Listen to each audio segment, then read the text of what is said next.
जी अस्सलाम वालेकुम स्टूडेंट्स, उम्मीद करती हूँ पेपर्स आपके जो CSS 2026 इस साल का एग्ज़ाम था जिन्होंने अटैम्प्ट किया है उनके बहुत अच्छे हुए होंगे। एंड आई विश कि maximum out of the students pass out. और जिनका PMS भी अभी पंजाब का चल रहा था उनके लिए भी बहुत सारी दुआएं हैं कि अच्छा हुआ हो और आपके एग्ज़ाम्स पास हों। आज का जो हमारा टॉपिक है that is CSS business administration का पेपर 2026 का। स्टूडेंट्स 100 मार्क्स का पेपर होता है, इसके दो पार्ट्स हैं, subjective and objective. So let's सी कि ये पेपर क्या था और एग्जामिनर इस दफ़ा क्या एक्सपेक्ट कर रहा था इस पेपर से। फर्स्टली ऑब्जेक्टिव पार्ट 20 MCQs हैं जिनको हमने अटैम्प्ट करना था और 80 मार्क्स का ऑब्जेक्टिव था। 30 marks for the objective part और 2.5 hours for the subjective part. So let's see. अच्छा, इसमें कोई नेगेटिव मार्किंग नहीं है as compared to the PMS या GK वाले जो सब्जेक्ट्स होते हैं। So the first question is services intangibility is best addressed by. Intangibility means कि आप उस चीज़ को हाथ नहीं लगा सकते, तो that is addressed by physical evidence and cues. उसके बाद है multi channel conflicts occur when या ऑफन अकर व्हेन। अच्छा, इसमें ये होता है कि जब एक या एक से ज़्यादा इंटरमीडियरीज एंड डिस्ट्रीब्यूटर्स जो से हैं वो एक मार्केट को फोकस कर रहे हो। यहाँ पे जो ऑप्शन है उसमें से हमारे पास जो सा है वो फर्स्ट है। अदर सिनेरियो इसका ये भी है कि जब कोई भी इंटरमीडियरी ना हो तो भी एक वो कॉन्फ्लिक्ट इनकर होता है। नो इंटरमीडियरीज आर यूज, यानी कि आप डायरेक्ट कस्टमर को अप्रोच करने की कोशिश करते हैं। थर्ड MCQ है जी, integrated marketing communication mainly means ये पेड पब्लिसिटी होती है, डिजिटल चैनल्स नहीं होते इसमें। जो ट्रेडिशनल या कन्वेंशनल मीन्स हैं वो भी यूज़ होते हैं बट इट इज़ पेड। और लोअर मीन इसको हम कभी भी नहीं कह सकते कि लोएस्ट कॉस्ट ऑफ एडवर्टाइजिंग है, ऐसा बिल्कुल भी नहीं है क्योंकि इसमें मल्टीपल रॉन्ग स्ट्रेटजी होती है, तो ये रिलेटिवली महंगी होती है एज़ कम्पेयर टू बाकी। अच्छा, फिर कह रहा है if internal rate of return is greater than cost of capital and NPV is less than zeros than. अच्छा, IRR greater than cost of capital ideal होता है, ये प्रेफर्ड होता है, but NPV less than zero जो सा है that is not acceptable in any case. और जहाँ पे IRR और NPV दोनों में क्लैश आ जाए तो NPV जो सा है उसको प्रेफरेंस दी जाती है। So reject the project. उसके बाद थर्ड है, हम फिफ्थ वन है हमारे पास, zero coupon bonds duration equals its maturity, ये ऑप्शन सी था। Primary goal of financial management is to maximise the shareholders wealth. और शेयर होल्डर्स वेल्थ कैसे होगी, जब मार्केट शेयर जो है वो मैक्सिमाइज होगा, जो वैल्यू है मार्केट शेयर की। ओके जी, उसके बाद है जी systematic risk is best measured by standard coefficient, standard deviation of return है ऑप्शन ए। फिर ऑप्शन बी है जी beta coefficient and third is Sharpe ratio. इसका आंसर है जी बीटा कोएफिशिएंट। बीटा कोएफिशिएंट आपको मुख्तसरन बता दूं है क्या जी, बीटा मेजर्स द सेंसिटिविटी और volatility of an investment's return, यानी कि जो हमने इन्वेस्टमेंट की है उसकी सेंसिटिविटी या वॉलेटिलिटी कितनी है कि वो रिटर्न जो सी है वो हमें मिलेगी as compared to the overall market.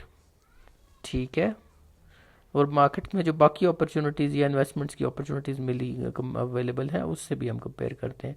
अब बीटा ग्रेटर देन 1 इंडिकेट्स के सिस्टमैटिक रिस्क हायर है than the market, while less than 1 indicates lower systematic risk than the market, यानी कि लेस देन 1 ऑलवेज प्रेफरेबल होता है। 8 कहते हैं जी, firms dividend pay out ratio increases, other things equal its sustainable growth rate falls, इसीलिए उसका पे आउट रेशो कम हो रहा है क्योंकि जो उसका रिटेन अर्निंग्स है वो कम हो रही। ठीक है जी। फिर 9th है जी, the payback period ignores, time value of money को इग्नोर करता है, इसीलिए उसको हम ज़्यादा कोई preferable mean of capital budgeting या कॉस्ट ऑफ कैपिटल की वैल्यूएशन हम नहीं कंसिडर करते। आगे है जी नंबर 10 है MCQ projects NPV profile crosses zero at internal rate of return, इसका आंसर बी है। मैकेनिस्टिक स्ट्रक्चर जो सा है जी क्या है जी, डिसेंट्रलाइज्ड एंड फ्लेक्सिबल है, organic team based design, both A and B। इसका आंसर नन ऑफ दीज है, क्यों, क्योंकि ये जो दोनों ऑप्शंस हमें दिए गए फीचर्स इनका ऑपोजिट है, वो सेंट्रलाइज्ड होता है, हाईली रिजिड होता है और इसमें कमांड शेयर की जाती हैं। सो नन ऑफ दीज है। In agency theory managers are agents, क्योंकि वो बिहाफ पे काम कर रहे होते हैं ओनर्स के। अंडर MM यानी कि Modigliani Miller approach with taxes more debt lowers the weighted average cost of capital. अच्छा जी, working capital is best defined as current assets minus current liabilities. ये तो सिंपल सा था। A firm has a capital structure of 60, capital structure उसका दिया हुआ 60% cost of equity है, जिसमें 12% उसकी cost, 60% equity cost 12%, 40% debt, pre tax cost 6% and tax rate of 25%। Calculate कर ले स्टूडेंट्स, लेट्स सी के इसको कैसे आपको हम हेल्प आउट कर सकते हैं इसमें। सो लेट्स सी, पहली चीज़ हमें उसने टैक्स रेट दे दिया है और उसने प्री टैक्स कॉस्ट दी हुई है, तो आफ्टर टैक्स कॉस्ट निकाल लें ATC। मेरी कोई राइटिंग ज़्यादा, मैं कोई एक्सपर्ट नहीं हूँ, so if I would try कि आपको अंडरस्टैंड हो जाए। आफ्टर टैक्स कॉस्ट के लिए हम 25% टैक्स रेट है, तो आफ्टर टैक्स रेट कितना हो जाएगा 0.75,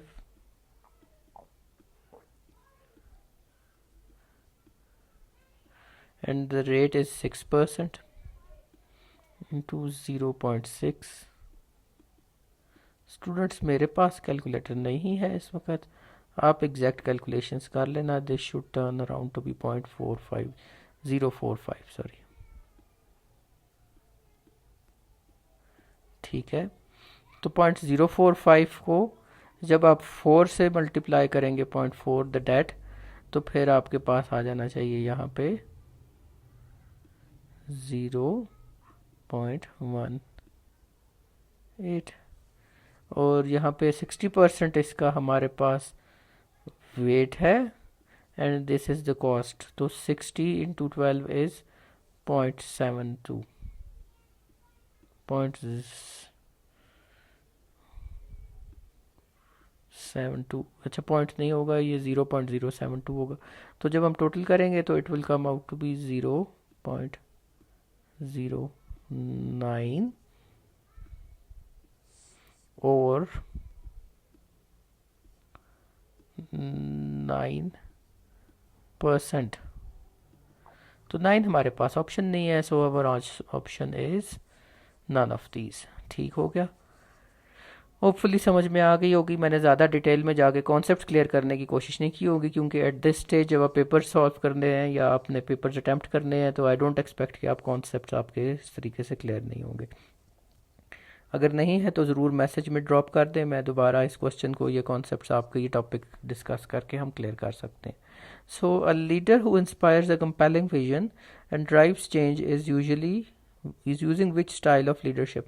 अच्छा, ये ट्रांसफॉर्मेशनल स्टाइल ऑफ लीडरशिप होती है the third part, which is not one of the original 4 P's of marketing. 4 P's of marketing I expect के स्टेज पे स्टूडेंट्स के फिंगर टिप्स पे होंगे, which is product, pricing, placement and promotion. So क्या नहीं आया, that is people. Launching a new product, new technology product at a higher price to recover R&D cost is called price skimming, और इसका जो opposite होता है that is price penetration. So price skimming यानी कि हम शुरू में प्राइसेस हाई रखेंगे ताकि कॉस्ट रिकवर हो जाए, जब वो रिकवर हो जाएगी तो फिर हम जो प्राइसेस को लोअर डाउन करते हैं ताकि हम नीचे वाले सेगमेंट्स को भी टारगेट कर सकें। Safest family cooking oil is mainly, ये एक टैगलाइन कह लें या मार्केटिंग का मंत्रा कह लें। इसको हम कैसे डिफाइन करेंगे जी, सेगमेंट डिस्क्रिप्शन ये भी नहीं है, ब्रांड मंत्रा है, इसमें तो ब्रांड का कोई जिक्र ही नहीं है। ये बेसिकली वैल्यू प्रोपोजिशन है। वैल्यू प्रोपोजिशन यानी कि ये आपको कह रहा है कि आपने कंपटीशन के अगेंस्ट ये प्रोडक्ट क्यों खरीदना है, इस प्रोडक्ट में क्या डिफरेंट है, इसमें ये प्रोडक्ट है कि ये सेफेस्ट है। सो पार्ट सी इसका आंसर है value proposition. Last question 20 is when price is set above value. ये क्वेश्चन 18 और ये 20 मिलते जुलते हैं, जिसको 18 पता है वो 20 भी कर सकता था, दैट इज स्किमिंग, कि आप प्राइसिंग हायर रखते हैं above the market value. Price penetration is opposite, और ये हमारे जो थे ऑब्जेक्टिव पार्ट था। उम्मीद करती हूँ समझ आ गया होगा और स्टूडेंट्स ने इसको अच्छे से अटैम्प्ट भी किया होगा ड्यूरिंग द पेपर। आगे देख लेते हैं सब्जेक्टिव पार्ट। सब्जेक्टिव पार्ट के होते हैं 7 क्वेश्चन होते हैं, जिसमें से हमने 4 अटैम्प्ट करने होते हैं। 3 की हमारे पास ऑप्शन होती है कि हम छोड़ सकते हैं, विच मीन्स कि 20 marks each and 4 into 80 marks के हमने अटैम्प्ट करने होते हैं। सो बिजनेस एड के हम देख लेते हैं कि ये क्या सवाल थे। Question number 2 is Pakistan has repeatedly considered the privatization of electricity distribution companies disclosed as a strategy to reduce fiscal losses and improve sector performance. However, evidence from past reforms including unbundling, IPP policies and management contracting shows mixed outcomes. Critically evaluate whether privatizing discourse is likely to address the core structural problem in Pakistan's power sectors. In your answer, address the following assumptions underlying the case for privatization, key risks and constraints specific to Pakistan's institutional context, alternative or complementary reforms that could be implemented with or without privatization to ensure sustainable improvements in distribution performance. Students, technical सवाल था, हर किसी के attempt करने के लिए नहीं था, unless कि आपका प्राइवेटाइजेशन से कोई वास्ता हो, पढ़ के आए हो, तैयार करके आए हो, या फाइनेंस के बहुत बड़े कोई एक्सपर्ट हो। So as a student of business ad I think ये नहीं करना, आइडियली ये क्वेश्चन नहीं करना चाहिए था unless you are very well prepared. Question number 3 कहता है जी, as an operations manager of a Pakistani firm exporting mangoes to a high value market, for example US, EU, Middle East, that demand high strict quality, cold chain reliability, speed and food safety compliance. Explain how you would redesign and manage the firm's operations to stay competitive in this global environment, focusing on 1 or 2 key areas such as process design from harvesting to packing, cold chain logistics, or quality and waste reduction. ठीक है, and your answer apply relevant principles and tools from operations management and show how they guide your specific decisions and trade-offs. ये students अच्छा था, attempt हो सकता था, इसमें बहुत स्पेस अवेलेबल थी, बेसिकली ऑपरेशंस मैनेजमेंट के टॉपिक से उठाया गया था। सो लेट्स सी क्वेश्चन 4 कहता है जी, explain how the concept of 360 degree performance evaluation. Concept हमें एक्सप्लेन कर दें जी 360 डिग्री परफॉर्मेंस evaluation का, और how does it differ from traditional supervisor only appraisal. Briefly discuss the main advantages and disadvantages of the commonly used rater groups: supervisor, peer, subordinate, customer / client, and self ratings. Finally, identify key challenges in using 360 degree evaluation, suggest how HR can manage or reduce these issues. ये भी एक question वो था जो safer था and it could have been attempted. अगला हमें HR के टॉपिक में से लिया गया। The fifth question is, a mid-sized manufacturing firm in Karachi is considering installing a 100 kilowatt rooftop solar system to reduce both its electricity cost and its carbon footprints.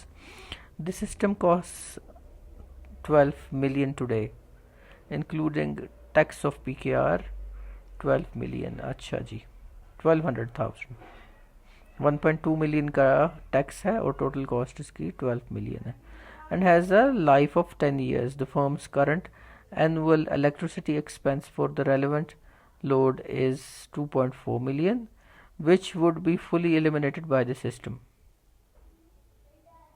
And it expects to earn an additional 320,000 per year by selling surplus electricity to the grid under net metering. Total annual benefit है जी 2.72 million का. Assume no salvage value, no maintenance cost, and ignore inflation and income tax. The firm's required rate of return is 12%. Payback calculate करें, NPV करें, IRR करें of this investment, assuming current net metering rules and tariffs remain unchanged over the project's life. उसके बाद part B हमें कहता है, now suppose the government eliminates net metering, so the firm cannot earn the 320,000 per year from exports and doubles the taxes on such system from 1.2 million to 2.4 million. So the total installed cost rises accordingly. ठीक है, using approximate numbers, show how these changes would affect the payback period, NPV, IRR. Briefly discuss whether adding additional incentives or policies would be needed to encourage manufacturers to adopt solar to lower their carbon emissions. ये उनके लिए था जो finance को समझते हैं. Is relatively एक सवाल जो फाइनेंस का स्टूडेंट है उसे ये अटेम्प्ट करना चाहिए था, क्योंकि इसमें ये होता है न्यूमेरिकल्स का स्टूडेंट्स कि जब न्यूमेरिकल्स आ जाएं तो उसमें आपके पास स्पेस अवेलेबल होती है मैक्सिमम पॉइंट्स गेन करने की, मैक्सिमम मार्क्स गेन करने की। थ्योरी में कहीं ना कहीं एग्जामिनर के पास एक लग्जरी होती है कि उसके थॉट के मुताबिक या वो जो एक्सपेक्टेशन रख के बैठा है उसके मुताबिक नहीं है, वो काट सकता है मार्क्स। यहाँ पे ये है कि अगर आपका आंसर एग्जैक्ट है तो उसने मार्क्स देने ही देने हैं। इसमें एक्सपेक्टेशन एग्जामिनर की जो विलिंगनेस है या एग्जामिनर का परसेप्शन बायस है वो बहुत कम है न्यूमेरिकल्स में। So for student of finance या वो स्टूडेंट जो तैयार करके गया हुआ था बिजनेस एड अच्छे से, उसे भी ये सवाल ज़रूर करना चाहिए था। लेट्स सी आगे। You are the channel manager of a Pakistani FMCG company that wants to expand nationally but faces problems with limited product availability, retailer resistance, and high distribution costs across urban and rural markets. Okay, so ये probably marketing के उसमें से उठाया topic से इसने. Explain how you would design the basic channel structure, example choice and number of intermediaries, level of etc for this FMCG product using relevant channel design framework. अच्छा, चीज़ें उसने आपको बता दी हैं कि इन बेसिस पे आपने बताना है कि आप कैसे सिलेक्शन डिज़ाइनिंग करेंगे। Choice and number of intermediaries कितने लेंगे, किस इंटरमीडिएरी को लेंगे, कितने लेंगे, और level of intensity, length and etcetera. अच्छा जी, describe how you would select and manage channel members. आगे उसने चैनल मेंबर्स के वो ने जी distributors, wholesaler, modern chains, trade chains, kirana shops etcetera आगे रिटेलर वगैरह।